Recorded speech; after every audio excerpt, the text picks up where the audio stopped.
శుభములు కలుగు నీకు. నీకు బయట ప్రపంచమేంటో మాకంటే నీకు బాగా తెలుసు. నువ్వు చేసిన రీల్స్ ఎంతో మెచ్యూర్డ్గా ఉంటాయి. అలాంటి నువ్వు ఇంత ఇమ్మెచ్యూర్డ్గా మాట్లాడటం కరెక్ట్ కాదు హాసిని. ఎందుకు కరెక్ట్ కాదక్క?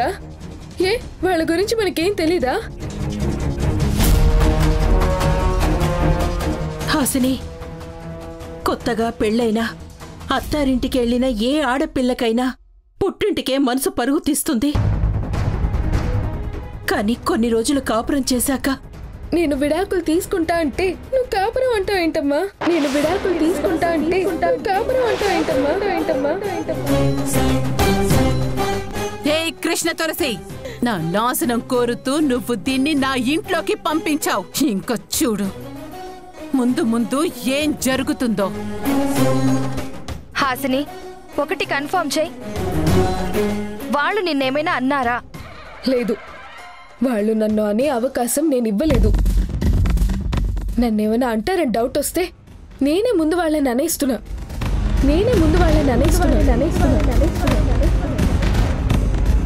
కానీ వాళ్ళకి మనం అంటే చాలా చులకనమ్మా. మనల్ని పొరుగుల్లా చూస్తున్నారమ్మా, హీనంగా చూస్తారు. నాకు అసలు విలువివ్వరు. అందుకే నేను కూడా వాళ్ళని లెక్క చేయను.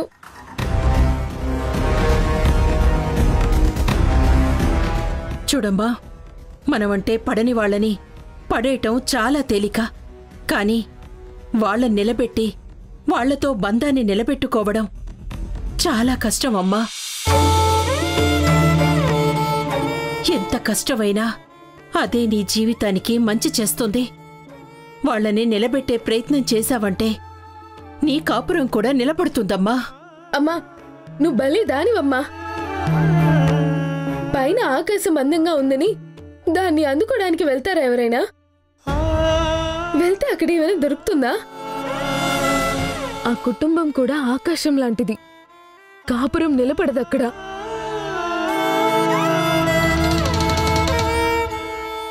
హాసిని, నువ్వు అలా మాట్లాడకు. వాళ్ల మాటలు విని నువ్వు మరింత భయపడిపోకు. ఎంత మన రెండు కుటుంబాల మధ్య శత్రుత్వం ఉన్నా మీ మధ్య కలిసిన బంధం మామూలు బంధం కాదు. మిమ్మల్ని కలిపిన శక్తి మామూలు శక్తి కాదమ్మా. ఆ దేవుడే కలిపిన బంధం మీది.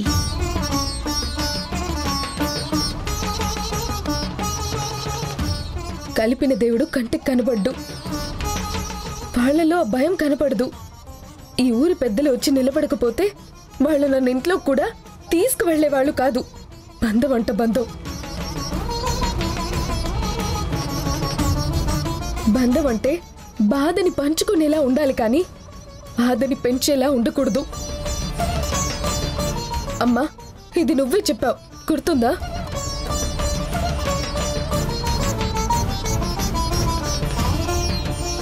వద్దమ్మా, నేను ఫిక్స్ అయిపోయాను. నాకు ఇంకేం చెప్పకండి. డివోర్స్కి ఏర్పాటు చేయండి.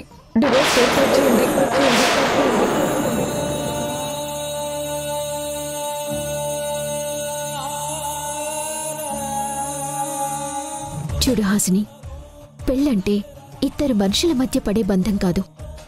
పరిచయం లేని రెండు కుటుంబాల మధ్య ఏర్పడే సంబంధం. రకరకాల మనస్తత్వాల మధ్య కుదిరే అనుబంధం. అలాంటి పెళ్లి నీకు దేవుడి సన్నిధిలో ఎవ్వరికీ సంబంధం లేకుండా దానంతటా అదే జరిగిపోయింది అంటే ఆ దేవుడు మీ ఇద్దరినీ ఎంత బలంగా ముడేసుంటాడో ఒక్కసారి ఆలోచించు.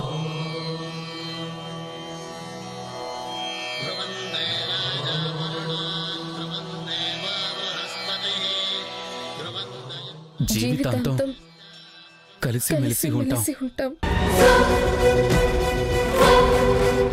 నువ్వు ఈ పెళ్లిని క్యాన్సిల్ చేసుకుందాం అనుకుంటున్నావు. ఎందుకంటే దానివల్ల మేం సమస్యల్లో చిక్కుకుంటామని. కానీ నువ్వు పెళ్లి వద్దనుకొని విడాకులు తీసుకుంటే మా సమస్యలు తీరవు హాసిని, ఇంకా ఎక్కువైపోతాయి. నీ కుటుంబానికి ఏం జరుగుతుందో, ముఖ్యంగా మీ అమ్మగారికి ఏమవుతుందో మాకు తెలీదు.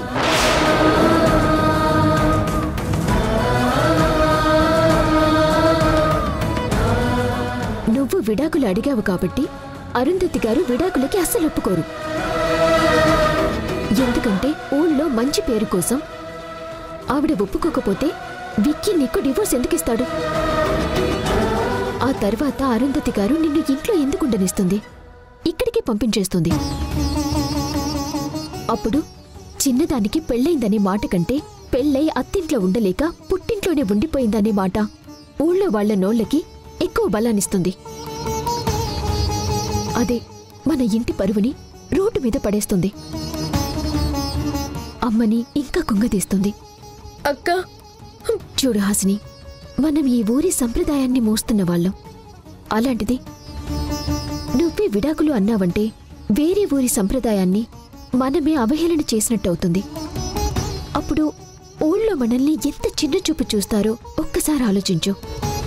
మనకి ఎంత చెడ్డ పేరొస్తుందో ఆలోచించు హాసిని.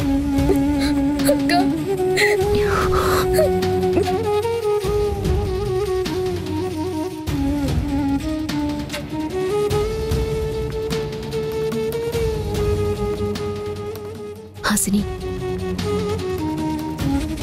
విక్కీ అంటే మనందరికీ ఎంత కోపం ఉన్నా కూడా మేమందరం ఎందుకు కంట్రోల్గా ఉంటున్నామో తెలుసా? అమ్మ కోసం. అమ్మకి అమ్మవారికి చీర ఇచ్చే సంప్రదాయం మన చేయి జారిపోతుందన్న బాధ కంటే 5 ఏళ్ల కిందట అరుంధతి గారికి జరిగిన అన్యాయమే మళ్ళీ మన కుటుంబం వల్ల వాళ్ళకి జరుగుతుందేమో అనే భయం. మళ్ళీ మన కుటుంబం వల్ల వాళ్ళకి జరుగుతుందేమో అనే భయం.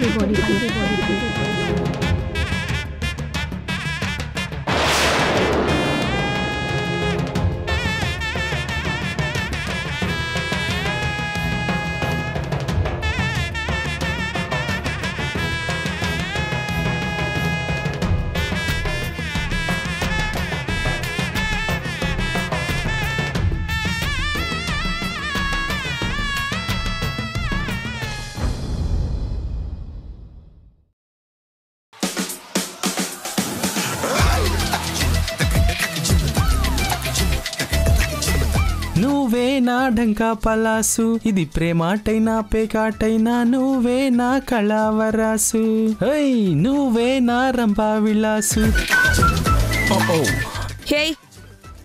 Sorry madam. గుద్దేసి సారీ చెప్పినా బాగుండేది. ఓ సాటిస్ఫాక్షన్ అన్నా ఉండేది. ఏం చేస్తాం, భయం. ఏంటిలా వచ్చావు? మా అమ్మ ఇదిగో ఇవి మీకిమ్మని పంపించింది. ఏంటది? మీరే చూడండి.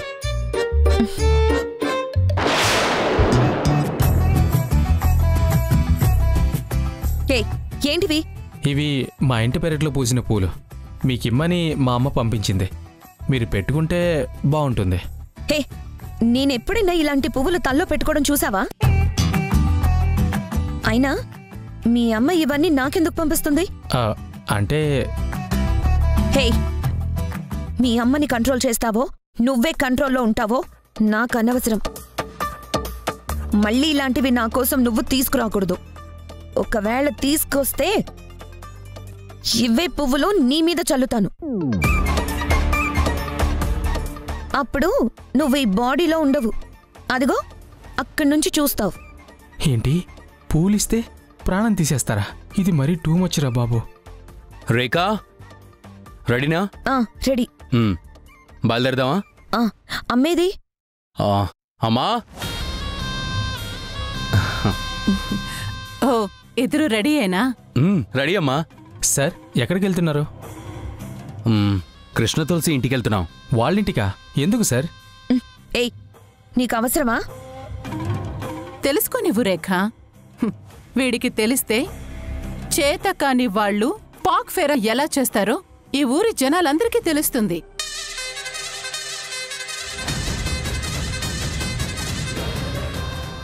అవును విక్కీ, గుర్తుందిగా?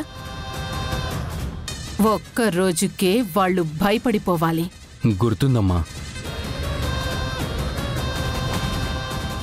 వాళ్ళకి రేపటిలోపు నరకం చూపించాలి. ఇంటికి అల్లుడు వస్తే ఇంత దారుణంగా ఉంటుందా అని వణికిపోవాలి. మళ్ళీ ఇంకొకసారి నిన్ను వాళ్ళింటికి రమ్మనాలనే ఆలోచన కూడా రాకుండా చేయాలి. మీరు ఆ ఇంట్లోకి అడుగు పెట్టడంతోనే వాళ్ళకు అర్థమైపోవాలి ఫ్యూచర్ ఎంత భయంకరంగా ఉండబోతుందో. అమ్మా, అర్థం అవ్వడం కాదమ్మా, అనుభవించేస్తారు. ఇన్ని రోజులు వాళ్ళింట్లోకి మగాడు అడుగు పెట్టలేదు కదా, పెడితే ఎలా ఉండబోతుందో ఇప్పుడు వాళ్ళు తెలుసుకుంటారు. మేమింట్లో కాలు పెట్టడమే రప్చర్ మొదలు పెట్టేస్తామమ్మా. ఓహో, మీరు అల్లుడి మర్యాదలు అందుకోవడానికి వెళ్ళట్లేదన్నమాట. ఆ అల్లుడి దెబ్బ రుచి చూపించడానికి వెళ్తున్నారా? ఆడబిడ్డ దెబ్బ కూడా రుచి చూస్తారు వాళ్ళు. వెళ్ళండి వెళ్ళండి. మా నాన్న వాళ్ళని ఏడిపించాలని చాలా ట్రై చేసి సక్సెస్ అవ్వలేకపోయాడు. మీరన్నా ఏడిపించరండి. తర్వాత మేము వెళ్ళి ఏడ్చి కడుక్కున్న మొహాలు చూసి చాలా సంతోషిస్తాం. అమ్మా, మేం బయలుదేరుతాం. వెళ్ళిరండి. రేఖ, పద. ఏంటి విక్కీ అలా ఆగావు? ఏయ్, నువ్వు నాతోరా. నేనా? రారా. నీకు కృష్ణ తులసి ఇంటి లోపల ఎలా ఉంటుందో తెలియదు కదా, నేను చూపిస్తాను, రా. నేనంటే వాళ్ళందరికీ మహామంట. నన్ను చూస్తేనే వాళ్ళు చిటపట్లాడిపోతారు. అది చూద్దాంరా. నువ్వు మా తరపున ఆ ఇంటికొస్తే వాళ్ళ మంట ఏ రేంజ్లో ఉంటుందో, ఏమాత్రం వాళ్ళు చిటపటలాడతారో చూద్దాం.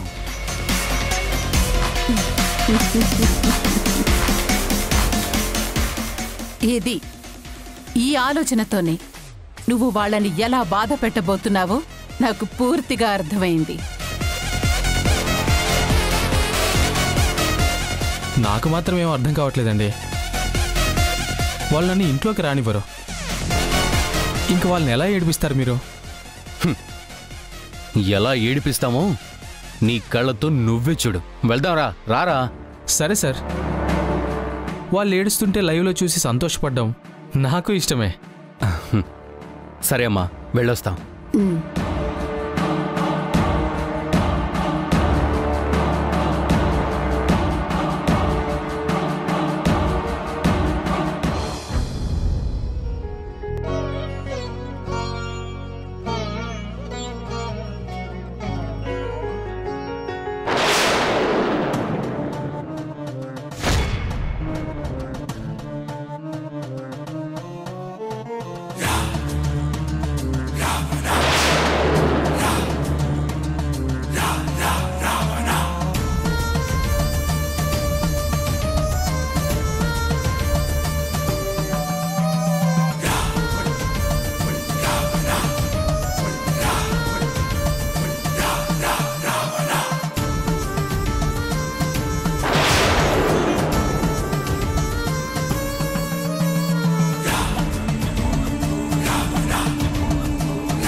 ఇదేంటే వీణ్ణి తీసుకొచ్చారు?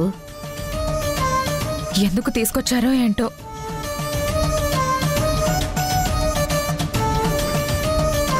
హే కుమార్, కారు దగ్గర ఏం చేస్తున్నావు? కాపలా కాస్తున్నావా ఏంటి? ముద్రా.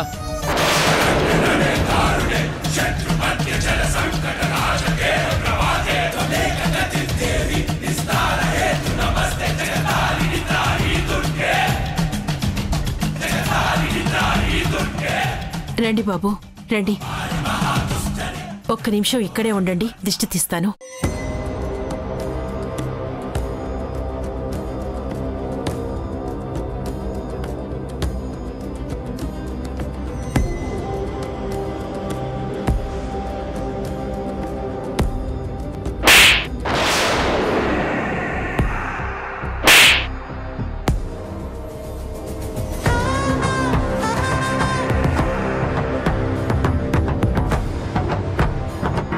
నువ్వు వాళ్ళేం చేసినా ఆవేశపడకు.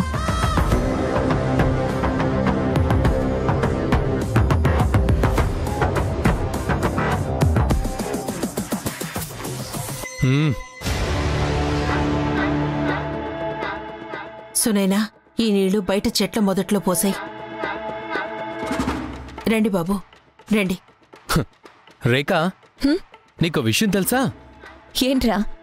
నేను రాకముందు వరకు ఈ ఇంట్లోకి మగాళ్ళకి ఎంట్రీయే లేదు.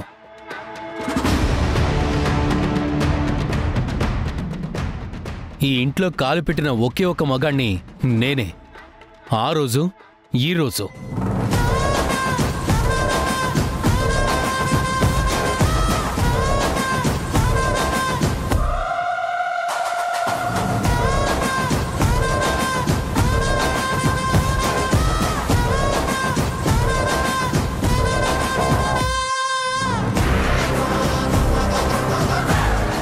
ఆ రోజు ఇదే ఇంట్లో బయటుంచేసి పనివాళ్ళ చూశారు.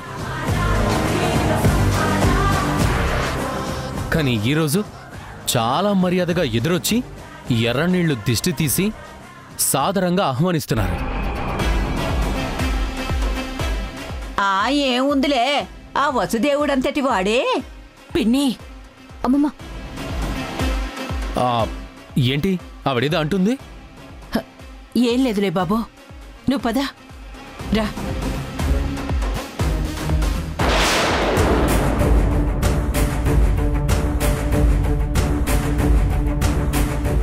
నువ్వేంటి అక్కడే నిలబడ్డావు? రా. అతను రాడు బాబు.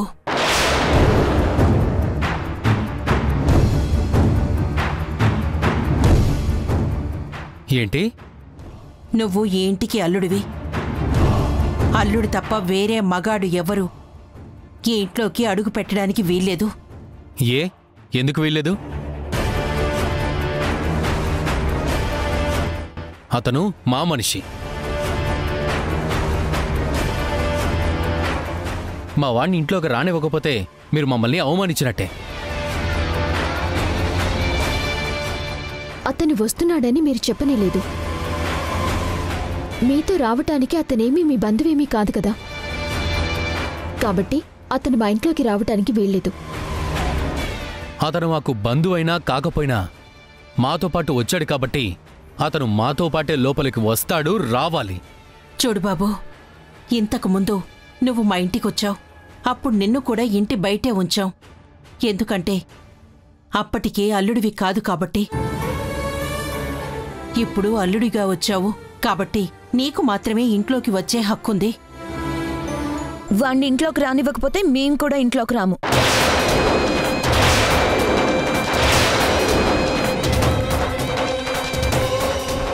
అవును, మేము రాము.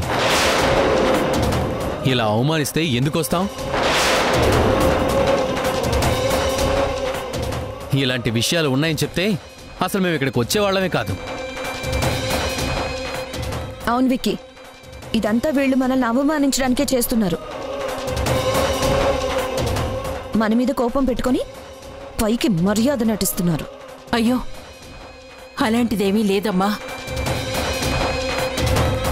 బాబు, మా ఇంట్లో ఉన్న నియమాల గురించి నీకు తెలుసు కదా. ఏంటండి నియమాలు?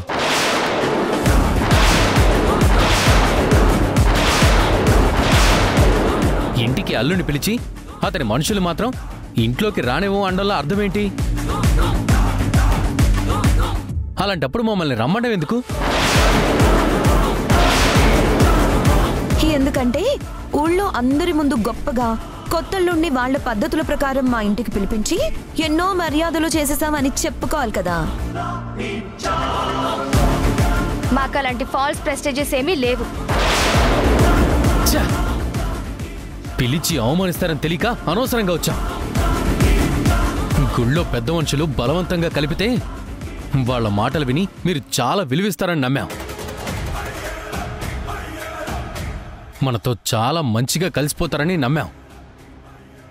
కానీ వీళ్ళకి నా మీద కోపం పోలేదు రేఖ.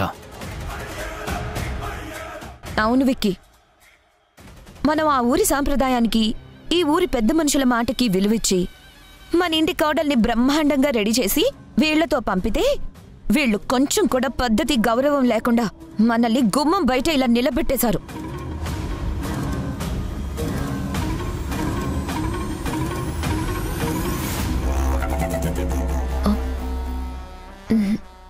వీళ్ళు గొడవలు క్రియేట్ చేయడానికి వచ్చారు. కావాలని అందరి ముందు బ్యాట్ చేయడానికి వచ్చారు. వీళ్ళకి ఇలా చెప్తే వినరు. విక్కీ, ఇంక మనం ఉండద్దు, వెళ్దాం పదా. చూడండమ్మా, వీడు కృష్ణమ్మ సవతి కొడుకు అని మీకు తెలుసు. వీళ్ళు కృష్ణమ్మని ఎంత కష్టపెట్టారో ఈ ఊరు మొత్తానికి తెలుసు. అలాంటి వాణ్ణి ఇంట్లోకి ఎలా రానివ్వమంటారు? అమ్మమ్మ, ఒక నిమిషం బాగు. మనం కుమార్ రాజాన్ని ఇంటికెందుకు రానివ్వము? హ్యాపీగా రాణిస్తాము.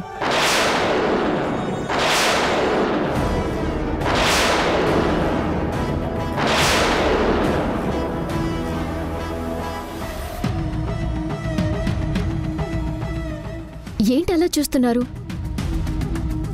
రాత్రి మనమందరం మాట్లాడుకున్నాం కదా, వాళ్ళకి కొన్ని పద్ధతులున్నట్టే మనకి కూడా కొన్ని పద్ధతులున్నాయని.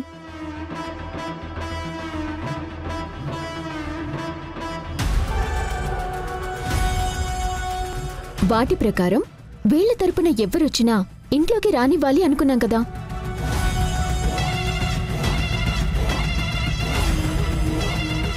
మీ పద్ధతులా? ఏంటవి? మేం మా ఇంటికొచ్చిన అల్లుడి వాళ్ళకి మా సంప్రదాయం ప్రకారం ఒకటిస్తాం. ఏంటది?